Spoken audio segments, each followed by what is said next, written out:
اعوذ باللہ من الشیطان الرجیم بسم اللہ الرحمن الرحیم۔ صحیح بخاری کا باب نمبر 9۔ ارشاد باری تعالیٰ ہے دوران حج میں شہوت کی باتیں نہ ہوں۔ شہوت یعنی کہ سیکس وغیرہ کی باتیں نہ ہوں۔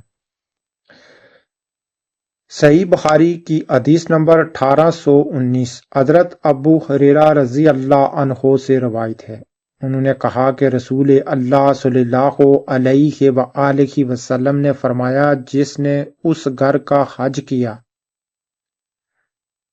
اس دوران میں بیوی سے جمع نہ کیا اور نہ گناہ کی کوئی بات کی، وہ اس طرح واپس ہوگا جیسے ابھی اس کی ماں نے اسے جنا ہے۔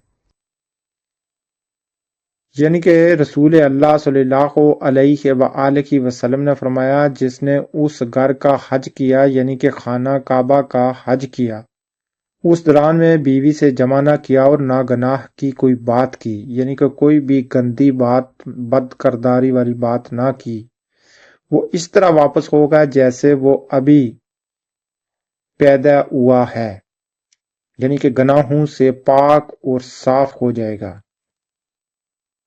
صحیح بخاری کا باب نمبر 10۔ ارشاد باری تعالیٰ ہے دوران حج میں بد کرداری اور لڑائی جھگڑا جائز نہیں ہے۔ صحیح بخاری کی حدیث نمبر 1820 حضرت ابو ہریرہ رضی اللہ عنہ سے روایت ہے، انہوں نے کہا کہ نبی کریم صلی اللہ علیہ وآلہ وسلم نے فرمایا، جس شخص نے اس گھر کا حج کیا اور شہوانی چھیڑ چھاڑ کی، نہ بد کرداری کا مرتکب ہوا۔ نبی کریم صلی اللہ علیہ وآلہ وسلم نے فرمایا، جس شخص نے اس گھر کا حج کیا اور شہوانی چھیڑ چھاڑ نہ کی، نہ بد کرداری کا مرتکب ہوا، تو وہ گناہوں سے ایسے صاف ہو کر واپس ہوگا جیسا کہ آج ہی اس کی ماں نے اسے جنم دیا ہے۔